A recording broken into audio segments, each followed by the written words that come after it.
Today we're getting saucy.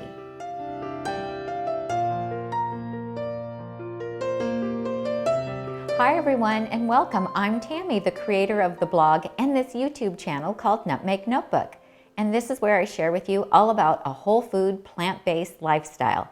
And today it's all about sauces, because sauces make a huge difference in the flavor that our food has, especially if you're SOS free, which stands for salt, oil, and sugar, which I am, but my food tastes amazing.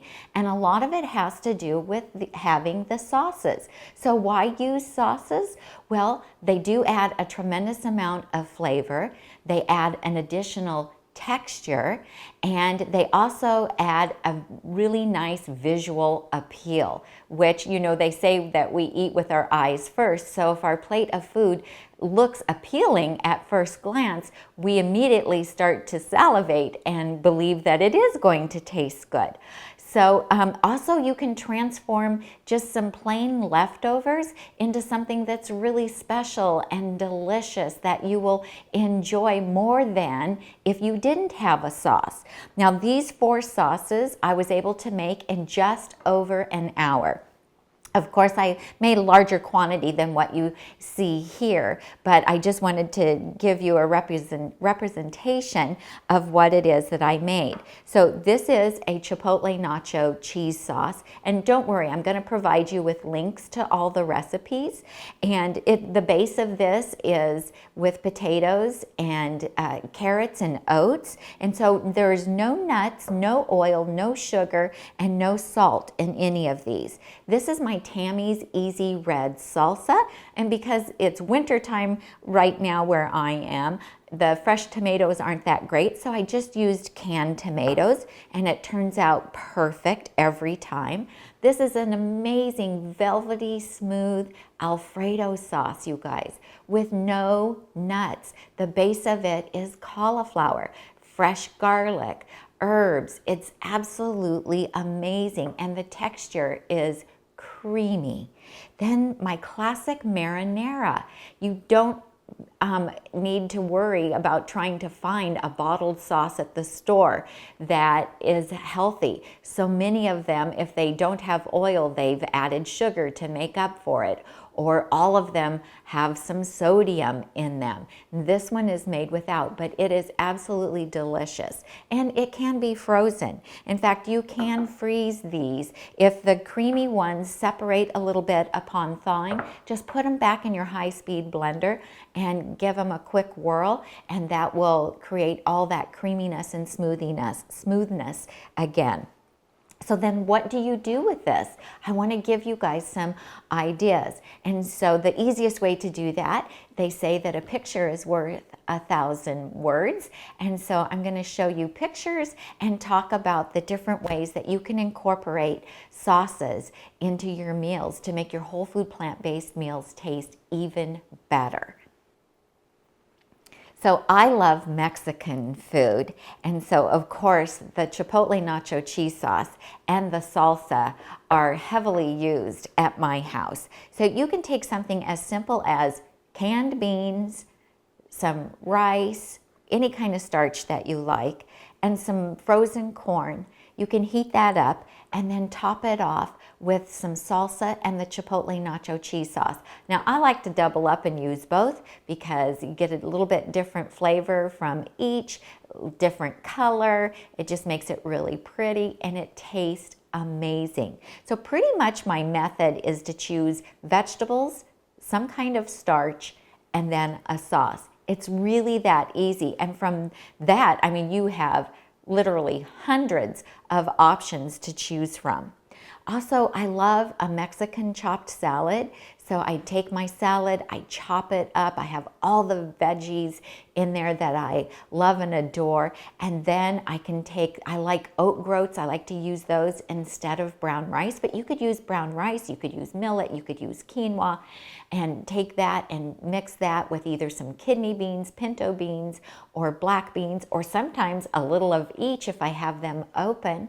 Also add in some corn and then heat that up, because when you take a cold salad and you add hot toppings to it, it's very much like a taco salad that you could get in a restaurant. And then I'll heat up the Chipotle nacho cheese sauce. I'll even heat up the salsa so that it doesn't cool down the other toppings, and pour that over the top. I'll take some crispy tortilla strips that I've air fried without any oil and put those over the top, because that gives me some crunch, some fresh cilantro, some green onions that have been sliced, and a little bit of fresh lime juice. And it's the most amazing Mexican meal that you can imagine. Corn on the cob is delicious, smothered with a vegan cheese sauce, especially the Nacho cheese sauce. So that came about when Chef AJ was visiting us last year, and I served corn on the cob, and we had the Chipotle Nacho cheese sauce. And she said, hey, have you ever thought to roll the corn on the cob in the cheese sauce and then sprinkle some fresh cilantro on top? Well, we had never done that. We did it and we were hooked. It is so delicious. You're going to want to eat your corn on the cob like that all the time. Another favorite dish is po nachos. Now, all that is nachos, except we're using potatoes instead. So I take pre-cooked Yukon Gold potatoes, but you could use whatever your favorite potato is, and then cut them up and put them in the air fryer, like 400 degrees for about 20 minutes until they're nice and crispy, and then top them with taco lentils or beans, or you can even make a mixture with the riced cauliflower and some taco seasonings, and pour that over the top of the potatoes. Top that off with the Chipotle nacho cheese sauce and some salsa and a little bit of lime juice, and that is amazing. You won't miss the chips. Of course, if you like chips, there's no problem. You can make your own corn tortilla chips without oil. You can either bake them or you can cook them in the air fryer, and they'll get nice and crisp, and they don't have any added salt or oil to them. And then you can make nachos out of those. You can even take some leftover chili and heat that up. Pour that over your chips, and then top that off with the Chipotle nacho cheese sauce and some salsa. Now, another thing that I love with the Alfredo sauce is to take a big baked potato, like a russet's good, because you can get some really good sized ones. But if you prefer a sweet potato or a Hannah yam, that's okay too. And then you can just water saute onions and mushrooms, add a little bit of greens to it and some fresh broccoli. Put the lid on, let that steam just a little bit, and then put that in your baked potato. Pour a little bit of Alfredo sauce in first, so that when you get down to just the potato, you're not missing all the Alfredo sauce that you poured on top. Put the stuffing in, douse the top of it with more Alfredo sauce, a little fresh basil, and it's the most delicious, satisfying meal that you can imagine. So delicious. Of course, if you prefer zucchini noodles, that's okay too. You can spiralize zucchini in just a matter of 5 minutes, and you have beautiful looking little noodles. Now you can either serve those room temperature, or if you heat them up just slightly in a pan, or just for maybe 2 minutes in the microwave, that'll just take the chill off of them without causing them to start releasing the water that they contain. Then you can top that off with the Vegan Alfredo sauce, a little bit of my faux Parmesan, some fresh basil, and it's absolutely delicious. Now, if you prefer a red sauce, that's okay. Go for the classic marinara. If you want to beef it up a little bit, you can always add some cooked lentils to it, or some cannellini beans, or garbanzo beans. All are delicious with the marinara sauce. Those can go over the zucchini noodles as well. Or if you have a favorite pasta that's made from beans, there's so many to choose from now that are made with just legumes and water. You can cook some of those up and top it off. Now sometimes I can't decide between the Alfredo and the marinara, so I'll do something that I call half and half. And that's really fun. And that can either be with your noodles or your zucchini zoodles, and just do half of the noodle plate with the Alfredo and half with the marinara. It's delicious, and gosh, it's so visually appealing as well.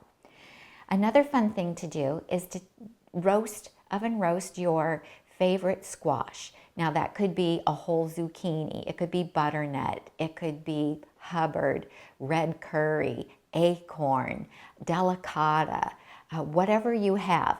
Just cut them in half, take out the seeds, put them face down on a rimmed baking sheet lined with a Silpat mat or parchment paper, and roast at 400 degrees. And it's usually between 30 and 40 minutes. It just depends on how big the squash is. And then take it out, and you can use any of these to pour over it. Now I like to add some grain to it, so either some oat groats or rice or millet or quinoa, maybe even a combination of that with some beans, some cannellini beans or kidney beans, and then pick one of these sauces to pour over the top of it. And if you have fresh herbs that coincide with the flavor of whichever sauce you've taken, so cilantro or basil or fresh oregano or rosemary, that just adds yet another layer of flavor to it.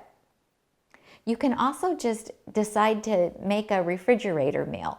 And by that I just mean you just take all the odds and ends of vegetables that you have left. Maybe you have a little bit of red cabbage, you have a little bit of green cabbage, there's some zucchini in there, a red bell pepper, some garlic, some onion, a few mushrooms, maybe some dark leafy greens. I just take all of that and throw it in a skillet. You can put a little bit of vegetable broth in there or a little bit of water and saute that up, and then add a grain or some type of starch to it, and that could be potatoes or a whole grain to it, or it could be sweet potatoes, or it could be some kind of legumes, and then pick a sauce and pour a sauce over the top. Now when I do that clean out the refrigerator saute, I like to do a great big batch of it so that I get at least like 4 servings. And then I put those in the refrigerator, and over the course of the week, then I can choose a dish of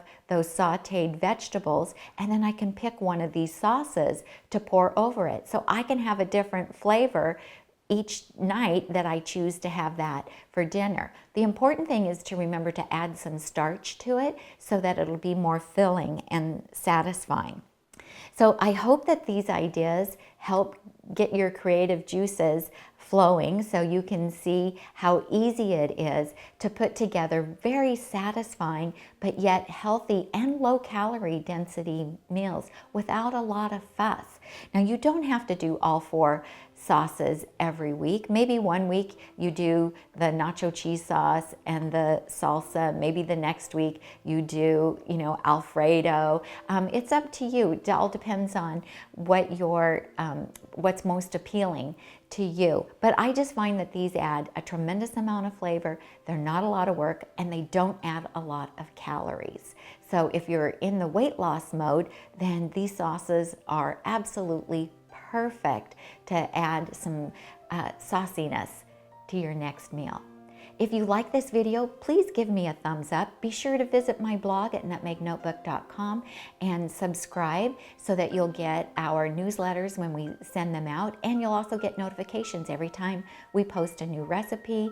So subscribe to the YouTube channel, click that bell so you'll get notifications here as well.